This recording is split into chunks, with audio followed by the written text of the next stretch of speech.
Haha! Hi guys. G'day. Sorry to keep you waiting in different time zones around the world. We're here to talk about what's coming up at the Earthshot Prize. I'm pleased to announce that we are going to be in Brazil in 2025. Yes! I knew it, I had a hunch! That's amazing! I think Brazil really epitomises where the prize needs to land. The culture of Brazil, the fact we've got COP30 there. I mean, when you think about habitat preservation and biodiversity, gee, that's the first place that comes to mind. We are going to the continent that houses the lungs of the earth. So excited. We need urgent optimism now more than ever. And I think Brazil epitomises that. And I can't believe we are at the halfway point of 10 years. I know the finalists are going to be phenomenal. It's going to be a great way to mark the halfway point in this decade of change. I really want you guys to spread the word. Leave it with us, Nomzamo. Let's do this. Let's go. Hey Heidi. Hi Nomzamo. David Beckham. Hey Robert. Hi Robert. Hello guys. Olá. Hi. The rumors are true. We're going to Brazil. Best news ever. The Earthshot Prize in Brazil. I am so excited. I think Brazil's energy, passion and spirit will make this the most vibrant and unforgettable Earthshot Prize yet. Brazil, the most beautiful of countries and people. Where nature and culture go hand in hand. Brasil tem uma energia vibrante, uma cultura riquíssima e diversa. Home to the best carnival of the world. Can you hear that? Samba music. There's this incredible, unstoppable spirit of the Brazilian people. I want to talk about the Earthshot Prize. It's all about hope. It's about storytelling that demonstrates what is possible. É inspirador ver iniciativas que unem vozes do mundo inteiro. They are coming up with solutions to heal our planet. Que nos dão esperança de futuro melhor. When we protect and restore nature, we protect and restore ourselves. Los pueblos indígenas estamos primer fila de solución, pero ahora más que nunca, todos los seres humanos en el mundo tenemos que ser responsables. It's a very, very big year for the world and for Brazil. Brazil has so many stories that we need to learn from. Change is not only possible, but happening now. Each of us has a role to play. Each of us can make a difference. Que a gente consiga juntar forças, para fazer essa grande virada ambiental no mundo. Obrigado, Brazil. Earthshot is coming for you. I am so excited for the Earthshot Prize. We have no time to waste. The Earthshot Prize in 2025. Aqui no Brasil. We're at our best as a species when we're faced with a crisis. That's when our true positive community building character comes through. That's what the Earthshot Prize is going to celebrate.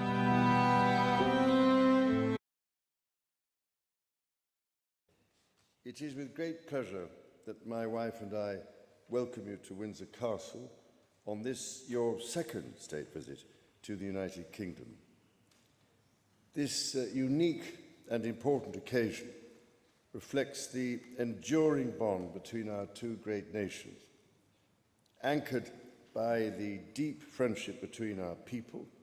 This relationship, which, with good reason, we and our predecessors have long called special, has made us safer and stronger through the generations. Our people have fought and died together for the values we hold dear. We have innovated, traded, and created together, fueling our economies and cultures through myriad forms of exchange. We have celebrated together, mourned together, and stood together in the best and worst of times. 160 of the world's biggest supervillains met last night. They had dinner at Windsor Castle on the 17th of September 2025. King Charles provided the venue. Donald Trump provided the public face. And tech oligarchs are providing the infrastructure for mass surveillance. Tim Cook was there from Apple. You know, the company that wants to scan your private pictures before they're encrypted. Satya Nadella was there, the CEO of Microsoft. Sam Altman was there, the guy who built OpenAI on all of our private Reddit threads. And Jensen Huang from NVIDIA, the guy who makes the chips that powers the data. Jane Fraser was there. She runs Citigroup. They sit at the core of the global money market. They weaponize anti-money laundering law to track every transaction you make and link it to your identity. Citibank is a choke point. If regulators want to expand surveillance, they actually don't need new policing powers. They instruct the banks, and the banks already sit on top of the pipework. Citibank has already turned financial compliance into a permanent financial surveillance system. Larry Fink was there. Larry Fink is the boss at BlackRock. They are the biggest money managers in the world. His job is not like a normal CEO making a product, running a company. His job is to control and direct the flow of other people's money, including your pension. BlackRock is stupidly huge. It manages $10 trillion in assets. Fink owns chunks in every large corporation on Earth. Oil companies, tech companies, arms makers, landlords, you name it. He doesn't run those companies day to day. He votes to tell their CEOs how to run. This man is quietly shaping the corporate policy of the entire global market. He uses big words like responsibility and long-term capitalism, while he writes to CEOs about how they need to continue to grow. The words long-term capitalism and continue to grow? BlackRock's growth model depends on fossil fuels. If we keep expanding oil and gas and coal the way BlackRock keeps telling people to, we will push global heating past 3 degrees in less than 25 years. That's not an abstract number. That means lethal heat waves, drowned coastal cities, including the east coast of the United States, unlivable barren farmland, and collapsing fisheries in the next decade. Growth forever. If not stopped, this man and his weird growth tumor, he has a brain tumor, an ideology, sickness. Hundreds of millions of people are going to be displaced. But it's okay, because financial hubs keep trading. Growth forever means more data centers, more AI training, more surveillance, more server farms that require fresh water.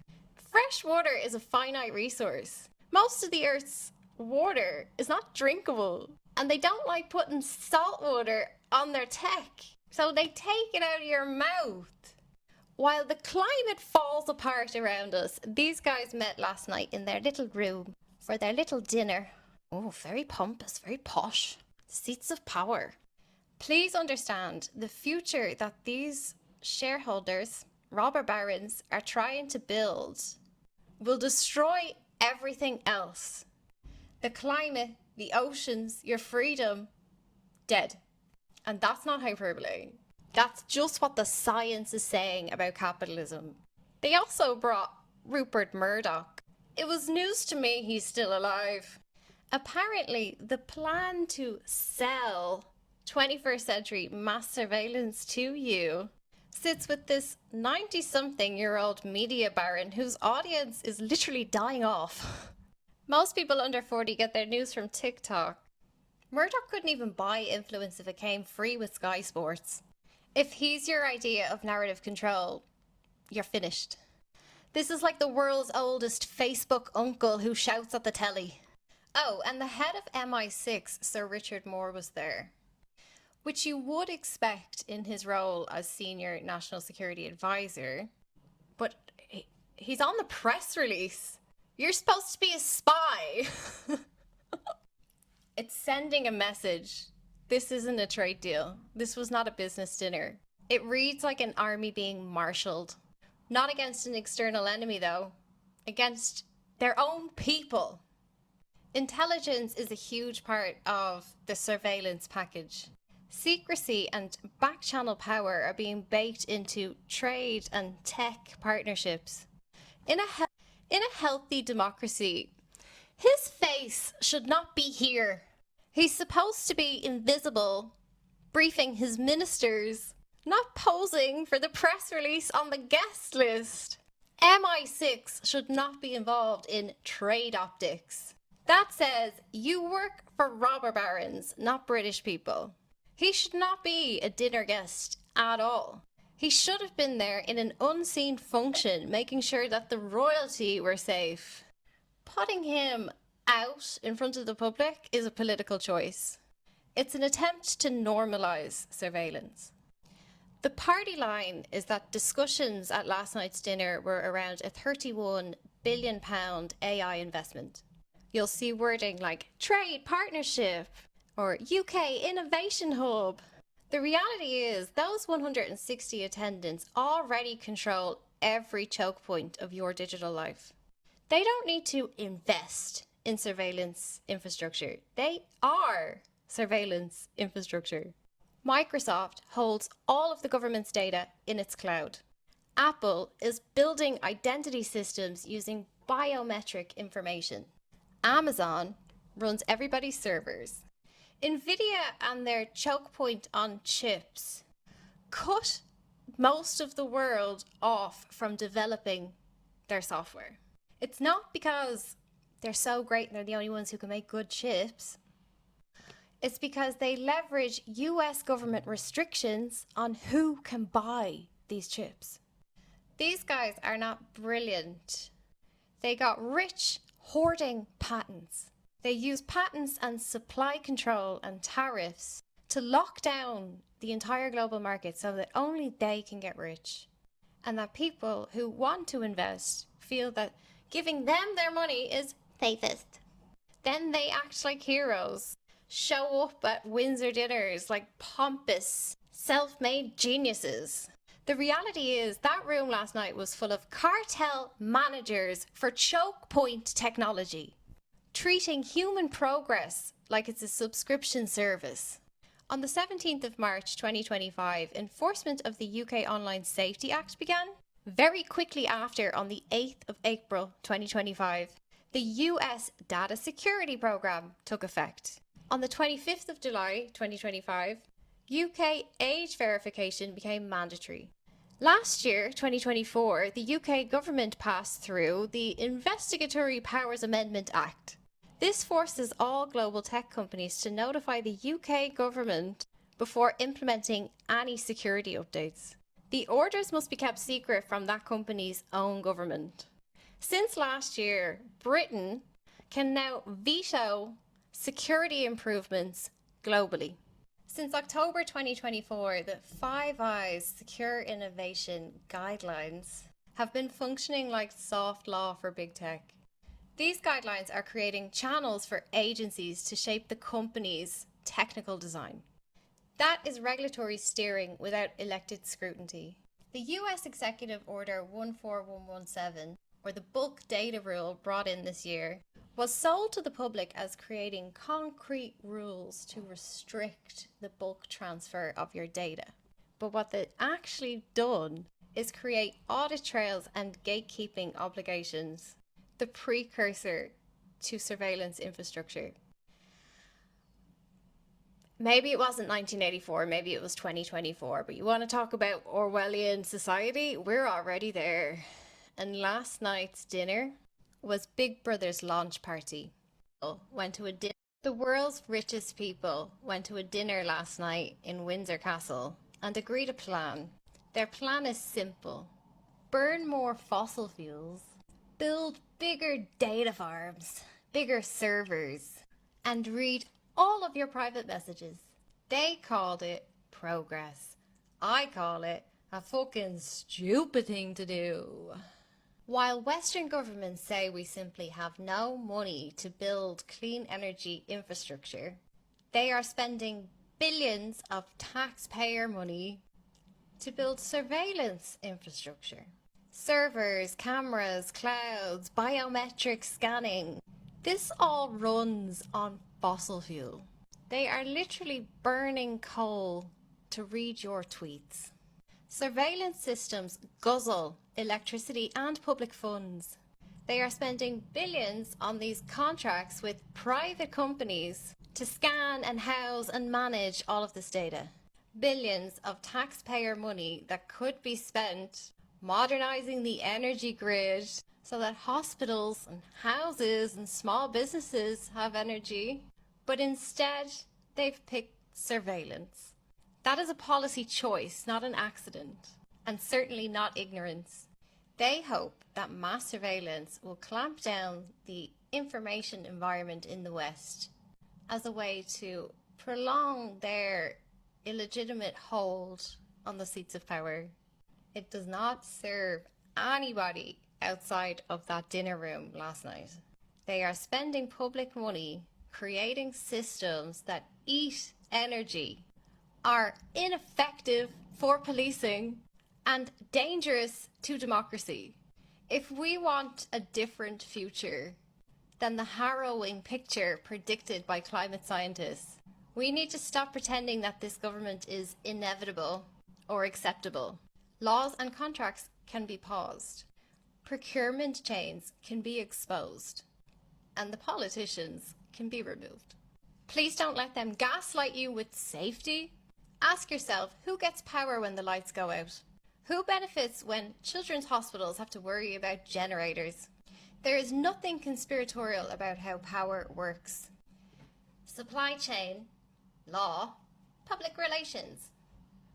When you piece the laws together, the Online Safety Act enforcement, the Investigatory Powers Amendment, the full list is in the Discord.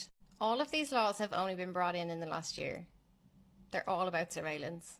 This is expedited regulatory capture. You can join the Discord here. They are building a permanent control stack. This makes anonymity impossible. And it routes control through private corporations. They've made an AI club, and if you are not in that club, you watch them flex their GPUs and then pay for the lights. Nvidia and chip monopolies are a real weapon. Control the chips and you get to control who gets to run the most powerful AI, the AI that powers surveillance. The West cares more about controlling AI than it does about securing the green energy needed to run it.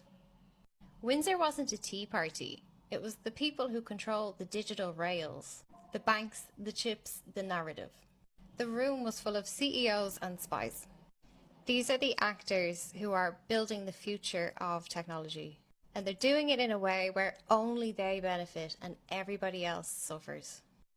And they invited Rupert Murdoch for narrative help. That's like asking a fax machine to run your TikTok campaign. Here's why mass surveillance is stupid. Bulk collection of everything creates digital haystacks, and then analysts have to try and find the needle. The volume of calls and messages and texts that we produce stacks up faster than any team can review, and the signal to noise ratio gets worse as that volume grows. The post 9/11 programs prove this. Agencies just got flooded with spam, and so real leads got lost. The more you collect, the less you understand. And they think that AI is a silver bullet, but automated filters flag mountains of false positives.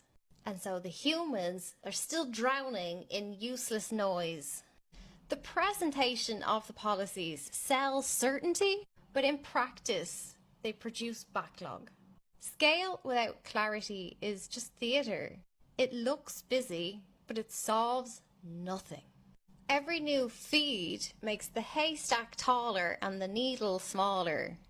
The bigger the dragnet, the easier it is for predators to hide. This is not safety. This is admin violence, paperwork at scale. Then there's the energy reality of surveillance. Training one AI system consumes megawatt hours of energy. That single run equals power for hundreds of homes for weeks. These data centers run 24 hours, 7 days a week. The cooling with fresh water and the power drain never stops.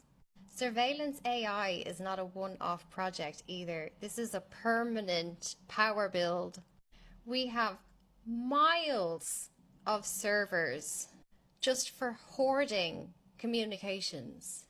and no infrastructure in the West to keep clinics running when the lights go off. The grid carries surveillance first and public services second, and they need fossil fuels. All of these safety products use dirty power, unsafe power. The more models you have, the more scanning you're doing, the more energy you're consuming. It scales in the wrong direction. There's no safe way to do surveillance. The climate is paying for data that analysts can't use, so that big tech can get juicy government contracts to build more servers. It's actually not that they're all evil. Well, they are, but it's not that. They don't care. They care about, I just secured a massive 3 billion contract with the UK government by stealing out of the hands of your grandchildren. Pay it forward, yeah? They are burning dirty fuel just to store all of our decades-old memes and jokes in case you might have once said something shitty about the government. But the physics is indifferent to the content.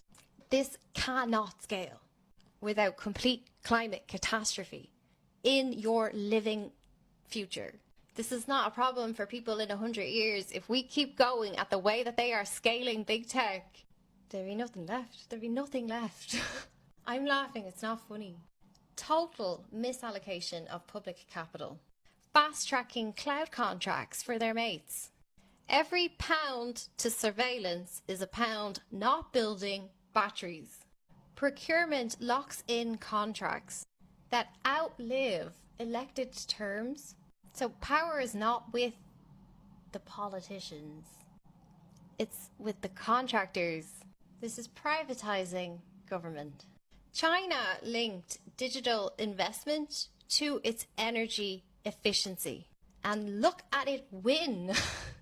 Western budgets split the two and lose twice. The strategic implications of this surveillance contract capture are dire. Energy resilience in 2025 is national security.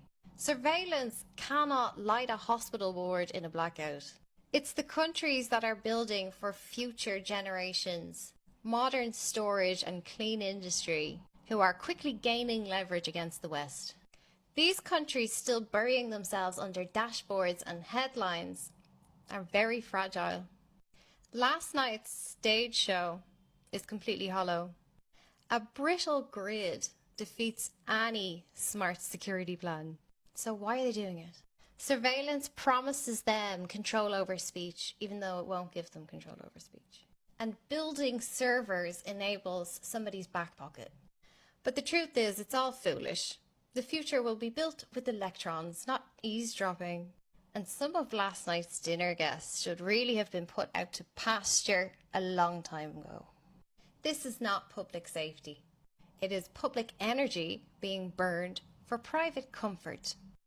Our global security is in energy investment now. Anything else is simply performance.